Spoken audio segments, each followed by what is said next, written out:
Why is this hot wing looking so red? I feel like the hot wing is looking back at me like this. Don't do it, don't do it.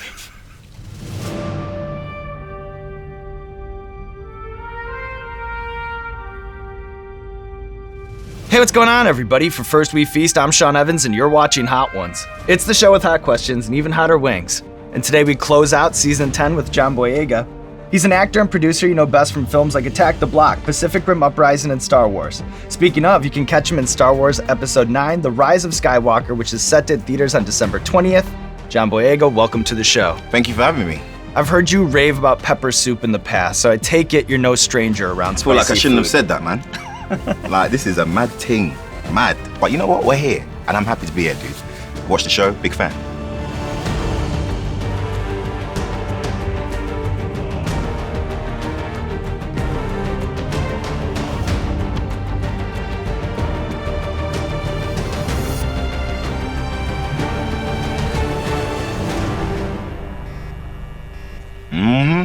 That's good. Yeah. This is good chicken wings, man. Where'd you lot get this from? My Belly's playlist over here on 34th Street. Oh, all right, shout out to you. This is good. Free plug.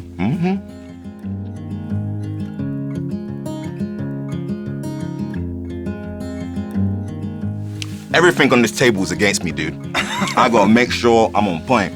Focus. I'm Focus. I'm cool.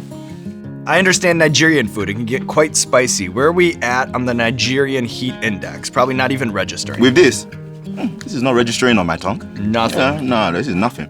And then I understand that you took Harrison Ford to a Nigerian meal in London. Yeah. What was that like? Because that seems special on multiple levels. Yeah, on the day we were on the Millennium Falcon, as you do, just shooting a scene. And Harrison was like, you know what? I want to go and eat like real food, like different kind of food, like different tastes. I'm sick of the chicken breasts and the salad. I was like, okay, cool, man. Come down to the Old Kent Road. There's a Nigerian restaurant there. We can go there and have some food. And we went down there, got a car, and he ordered literally more than me.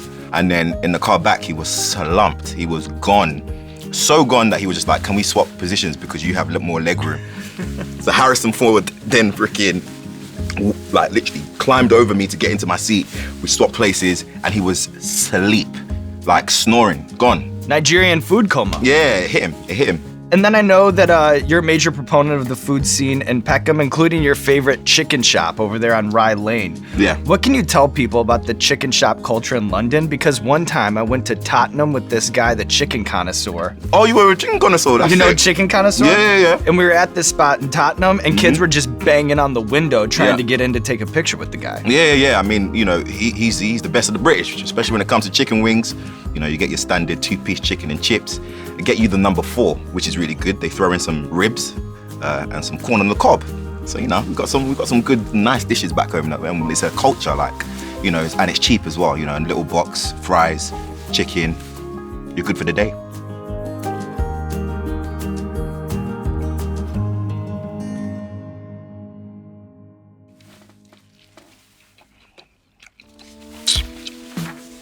I can't feel nothing.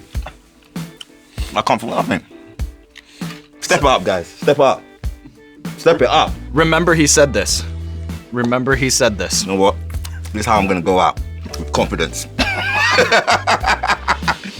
You've kept some pretty cool keepsakes from your time at Star Wars, from that red Spider-Man Stormtrooper helmet that JJ gifted you to the Han Solo action figure that you got signed by Harrison. Yeah. Which one is most special to you when you think about your time on set?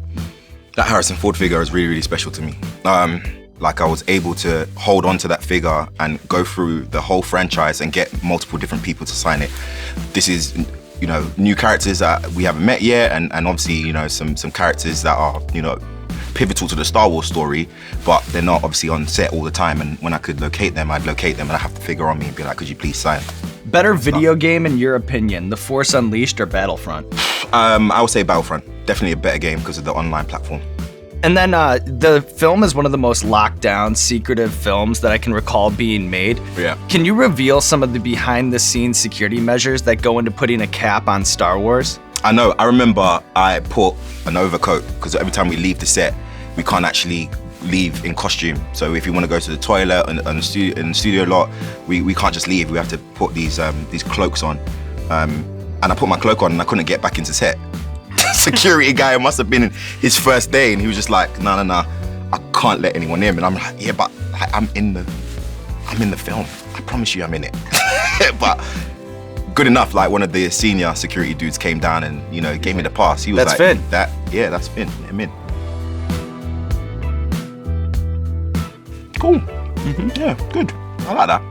So, to someone on the outside of the movie business, it would seem like more British actors than Americans worked their way through the ranks of theater, or at least classically trained at places like RADA and Central. How would you explain the drama tradition in Britain to an outsider? Kind of like New York, though, right? You guys, the theatre scene here is pretty consistent, very professional, some really top-notch training. It's the same thing in the UK, but the special thing about the UK is that the theatres are also tied to after-school activities. So you can get involved in theatre from when you're young. And that's how I got involved. It was just a youth group. And then we ended up, you know, connecting with different theatres, different performances. And that's how you really either get the bug or you kind of leave it be, but it's always a good experience.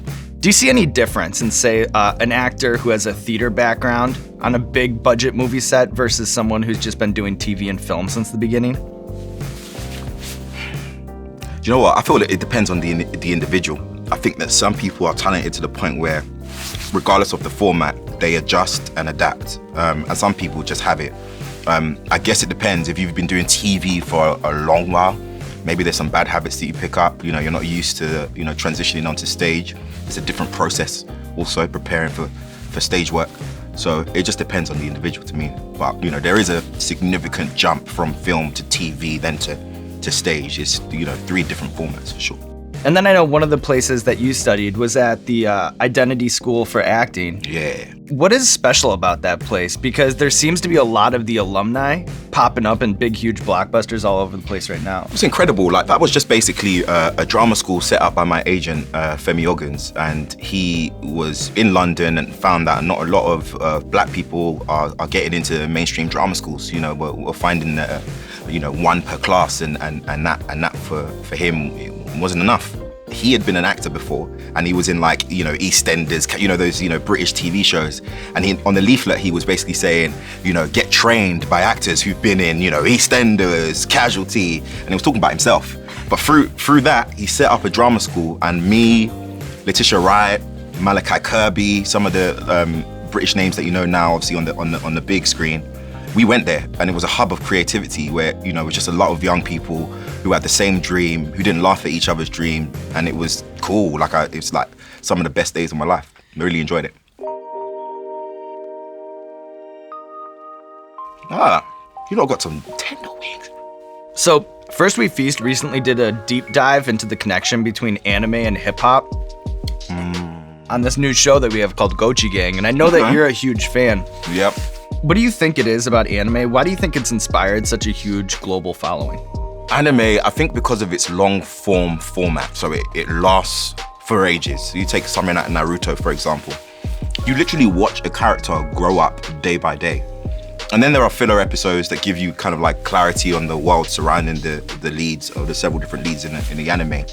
And it's just the way they tell stories. A lot of the time when characters are like standing in one scene, you're going into their subconscious minds, you know. Like, for example, I'm here like, I'm doing well. The chicken wings are good, but shit, I don't know if this next one's about to blow my freaking brains to the sky. Right. It's like that. And they do like a subconscious thing where you go back and forth, and that's cool. I really like that. It's a great way of storytelling. It's fun. And I guess it just taps into they tap into the imagination of individuals, and people just really, really love it. There was actually on YouTube an anime version of Star Wars. They had the X-Wings flying in, they animated exactly like what it would be like in an anime TV show, and it actually really, really worked. Like, really, really did. And I think the X-Wings, the spaceships, the lightsaber fights, all that kind of stuff is anime-esque. What would you recommend? Like, if somebody were just dipping their toes into the anime pond and they were just wanting to get started, what do you think are some titles to get them started? I would say Attack on Titan. I'd definitely say Naruto, and One Punch Man. One Punch Man is hilarious. People say I look like One Punch Man. I get that tweeted at me a lot. You know what, yeah? You look like Satiyama a little bit. That one looked moisturized in that sauce. I was like, okay, what's going on? I'm not the biggest fan of this sauce. The taste is a bit fiery. That horseradish. Yeah. I'm not a big fan of that. But I'm still here. Still sitting. I'm Still here, sitting. man. You know what I mean? Like, you gotta step it up, man. All right, John, we have a recurring segment on our show called Explain That Graham, where we do a deep dive on our guest's Instagram, pull interesting pictures that need more context. Yeah. So we'll just put them up on their monitor. You Okay. tell us the bigger story. Does that sound good? Yeah, that sounds great. Man, fantastic. People at home, if I got chicken wings at the corner of my mouth, it is what it is. Fuck it. So this first one, Okay, someone said to me that it looked like I was taking horse riding lessons from Putin. the fit is amazing. The fit is amazing. Shout out to Daily Paper, really good fit. I was training for Star Wars Episode 9. There's a big cavalry scene that we have, specifically me and Naomi. And this was one of the days that it was just hot as hell. I've been in the gym, and I thought, you know what? Show them arms, man. All right, up next we have... Yay! Tokyo! My best friend Asia and my other boy Stefan, we were there for a little bit, and we were just exploring, being big kids. We're all into anime, you know, Gundam stuff. Like, they have a big, like, life-size Gundam in the middle of Tokyo that would change, like, that would morph, like, in the evenings. I'm like, this is actually crazy. I'm about to go again. I'm gonna do a whole bunch of stuff. But this was just us exploring the gaming district. They had, like, a lot of the arcades, figures, all that stuff, and we were just looking around. Why is Notting Hill Carnival? It's such a big deal. Such a big deal. You know what? I got in trouble for this shit. What? I went to Notting Hill Carnival and I caught wines. Like, you know, you go to Notting Hill Carnival, you're gonna catch wines. Like, you wine on a girl, you know, you just dance, and then it's That's what part you of do the at culture. Carnival. This is one of my many subjects, and we had a fantastic time. And Why'd she was you like, get in yeah, let's take a trouble? picture, and I don't know, I guess there were some Disney fans who were like uptight and be like, oh, someone that's part of Disney wouldn't do a thing like that. I'm like, shut up, man. I'm catching wines at Carnival.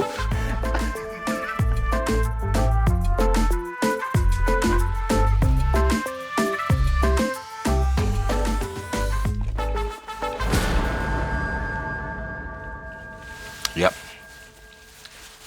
Baby, I'm going on through. Yep. Okay. Cool. My subconscious just went like this. Why are you putting that in your mouth, mate? That is spicy. I can't lie.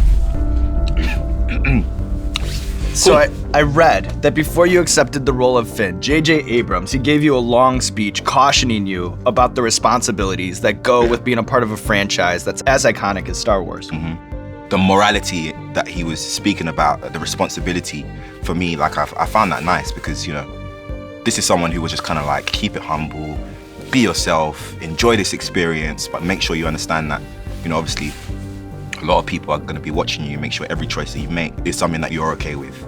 It's such an interesting position to be in where it's like, oh, here's a role that's just going to catapult you into a spot that nothing in life really builds you for. I know, like nothing prepares you for it. And a lot of people had opinions as into how it was going to go, and I was all ears, you know. But there's nothing like you going through that yourself and then finding out what works for you and what doesn't. And then you get a lot You're of... right there, man, because Listen. you know, before every sentence, my man's like, Listen, what's going on, man? That's for the guests, mate. 10 seasons in. Oh, yeah, 10 yeah, you're right, seasons you're in, right, John. you're right, We're you're right. closing My mouth out is shut, 10. my mouth is you shut. know? Yeah, you're right, you're right, It's like you're a right. running back. Yeah, you're right, You know, I you're put a right. lot of miles on You're it. right. The knees, they're not working I've just like come they in, used to. you know, fresh from college. You know what I mean? Yeah, I get it. I get it. And then you get a lot of credit for being an ambassador to Star Wars and for Star Wars, and you're not afraid to mix it up with fans or respond to feedback on Twitter. Yeah. When has trying to out-nerd the nerds backfired on you? Never has. I choose my battles wisely, and a lot of the times online, I'm like so intrigued to hear what the fans think, to hear how they feel, and to just discuss things as nerds. I think the biggest one that I did was when I said that Anakin Skywalker is a stronger and much better Jedi than Rey. He is. And I think actually the fans kind of galvanized behind you. on Yeah, that I one. mean, well, you know, but there were some fans that were just like, oh, no, that's not true. But no, you're lying. Anakin's the G. Rey will get pushed to the side. We will all get slammed to the wall and held there while he fights. So, like, I guess it's just the truth.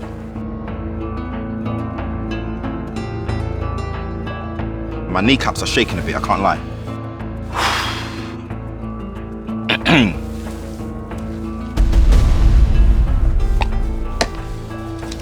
I'm doing well. chicken wings are good, but shit, I don't know if this next one's about to blow my freaking. Is it getting hot? Or is that just me? Brains to the sky. I feel like you are gonna have a Nigerian woman walk out with pepper soup right now. There you go, John. No. It is the season 10 finale. It is, yeah. You gotta do it big. I'm looking at the corners of the room like, what's going on? So in addition to your PS4 and Joe Malone London sense, I know that one thing you always travel with is books. Is there a self-help book that you can say actually changed your life for the better? I would say Devon Franklin's Produced by Faith was quite a good book. I really enjoyed it from someone in the industry that then speaks about, faith, growth, industry matters in a very, very cool way. That was something that definitely was motivating to me. I feel this year's been I've learned so many lessons, man. Like I've learned so many lessons about myself. I've made some changes just in the way, I interact with people, my friends, within my family, mum and dad. Had to take care of them more. So for 2020, I actually want to see those lessons exercised. All right. The bomb beyond insanity. Okay.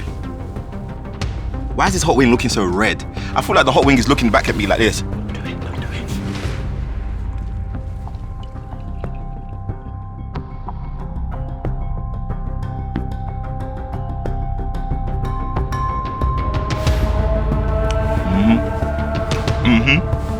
Oh yes. On that Nigerian heat scale. We starting now. We in the game now. Come on, Sammy. Hey, we in the game now. We in the game. So I know that in the lead up to Star Wars, you would do months of lightsaber fight training. Woo! To prepare for the film. Mm-hmm. Do you remember the first time you picked up a lightsaber? Heavier than you thought it would be? Lighter than you thought it would be? Heavy. It was heavy as hell. But we had a lot of training. They came in, taught us how to swing the lightsaber, taught us the basic moves, and then we started going at it, getting faster, stronger. But I really, really had a good time. Well, I don't know if you're aware of this, but on YouTube, there is a whole genre of amateur Jedis. Though it seems that very few of them actually have Why is this guy professional still training. talking to me when I'm going through this, bruv? So what I want to do It's like he ignores everything you're going is through. show you Okay. some of the aspiring Jedis that we found on YouTube, and I'm just wondering if you have any snap takes to this. Okay. First up, what do you think of this spinning back fist?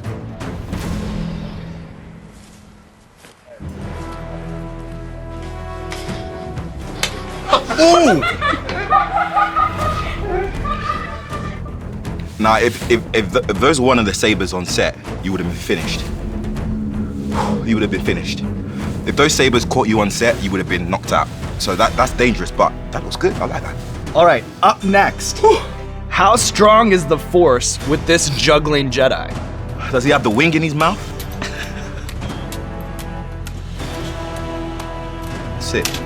I'm impressed, but during the video, all I saw was swirling flames. Is that like a filter you guys have in the studio? Because I can't see shit. Definitely not a personal problem. Definitely not a personal problem. Oh my gosh, the spice was on the cloth and I wiped it onto my nose. That's like some double shit. I Be should win careful. some. Watch the eyes. I Watch will the eyes. definitely watch the eyes. Woo! All right. Has anything like this ever happened to you on set? Here we have a father-son. Yeah. Yeah. Did you just call his son an asshole? He said Dashel, I think, Oh. or whatever his name is. Adam Driver actually caught me a few times on my fingers, and I genuinely, I got mad about it. I was like, this guy needs to aim up, man, or don't aim at all. So when we're going back and forth, I actually disarmed him, and his saber like flew and landed in the snow. The whole crew was like, I was like, that's how it should have ended. That's how it should have ended. All right, one more for you. Yep. And it has nothing to do with lightsabers per se. Yeah. But here's Does it a have guy. anything to do with the heat and Lucifer dwelling in my mouth? Here's a guy farting the tune of the Imperial March. Just curious if you Does have the any fart thoughts. cool your mouth?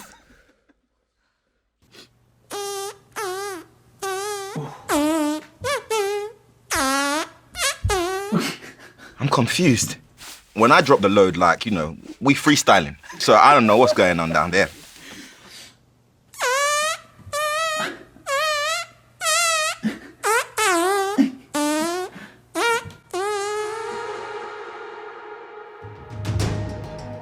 I mean, after that, move on to what?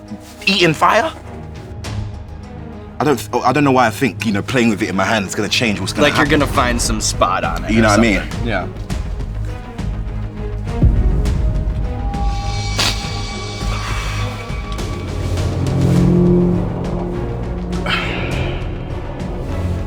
That bomb right there, I can't lie, I pretended. It went to my spirit, bro. I felt it in my head. In fact, when you were talking, I didn't understand a word you were saying. Well, you know what? You executed the segment flawlessly, though. Yeah, thank you so much. That's a real pro. Yeah, That's thank a you real so pro. much. Thank you so much. Shouts out to Issa Rae. She's the reason for the season. She handled it like a pro. Hey, I love that Issa Rae episode. I just feel like she handled it very, very well. You're doing great too, John. I am. I feel like I am. I feel like I'm good. My best friend's here. We cool?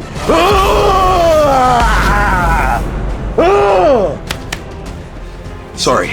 I heard you joke that your father responded to you being cast in Star Wars by saying, "What is Star Wars?" Yeah. Is there a role or accomplishment from your career so far that you think has resonated especially well with your parents? With my dad, I did a Nigerian movie called Half of a Yellow Sun with Chiwetel Ejiofor, Tandy Newton. I was back home in Nigeria shooting. And Pacific Rim for my mum and dad. They thought Pacific Rim was better than Star Wars. So at the end of the screening, my dad's like, you know what? I can understand this Pacific Rim better than this Star Wars. Star Wars, they'll be running. I don't understand their word. I don't understand what's going on. But this one right here, I love it. Do you have a special spot in your heart for the fans who approach you because they recognize you from Law and Order or 24 or some obscure, yeah? Yes, it's funny you say Law and Order, because in Law and Order is one of my best performances yet, in which I play a guest criminal, as you do.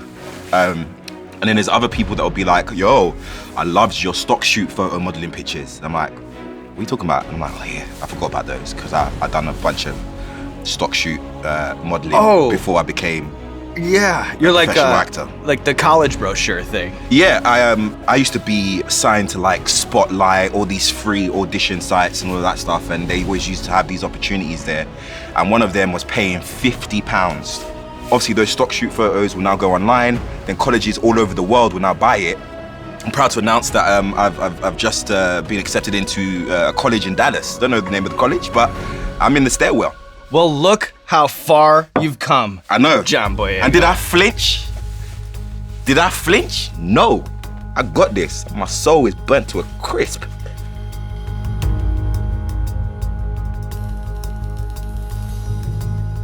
All right, John. This is the last dab. We call it the last dab because it's tradition around here to put a little extra on the last wing. Why are you shaking it like that, man? You don't have to if you don't want to. Don't say that. All right. I pray to you, Issa Rae. Whoa. Guide me.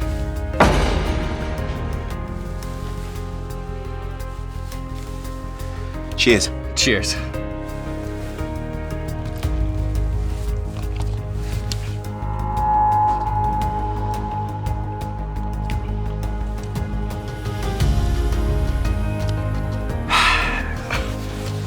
All right, John Boyega.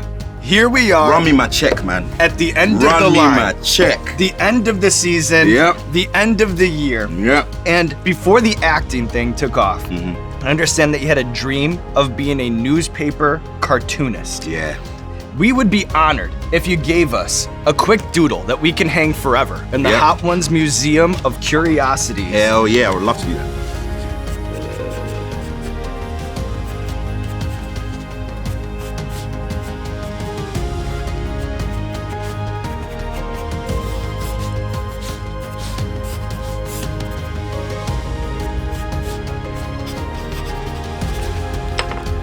This will take a minute. We got time. We got time. There we go.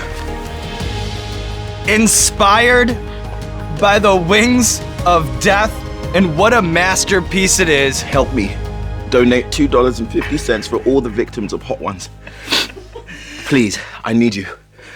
And look at you, John Boyega. Hell 10 yeah. chicken wings up, 10 chicken wings down. To No close milk, it no down, water. To Yeah. shut it down. Season 10 it's a wrap. I appreciate it, bro. And now all I have to Appreciate do is roll out the red carpet for you, my friend. Thank you. This camera, this camera, this camera. Let the you. people know what you have going on in your life. Thank you. So, currently I've just wrapped up on Steve McQueen's Small Axe, and that's going to come out 2020. I've just signed on to Netflix feature They Clone Tyrone, and I'm going to be doing another action movie called Rebel Ridge. I forgot about the indie that I have coming out about the turn of a stormtrooper to a resistance fighter. It's a small little film. Please support Star Wars: The Rise of Skywalker. It's small budget, only on 20 screens. Would love for you to be there. Please. Make a kid's dream come true. Yeah. Let's go, people. Woo! Hell yeah. See, now I don't have control over the rest of my body. I'm there like this. But look at this. No water, no milk. No water, no milk. We were in a stalemate. It's a Ray we trust.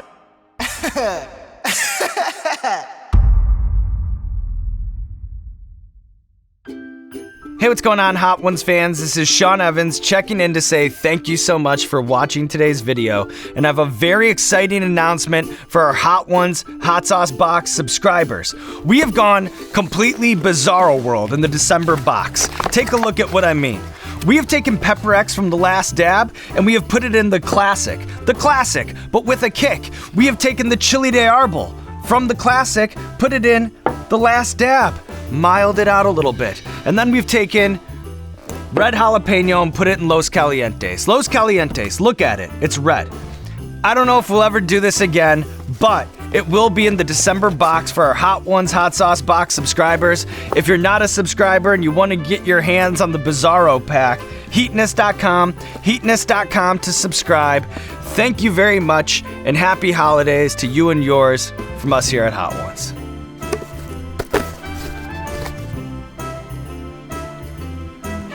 Bang, bang.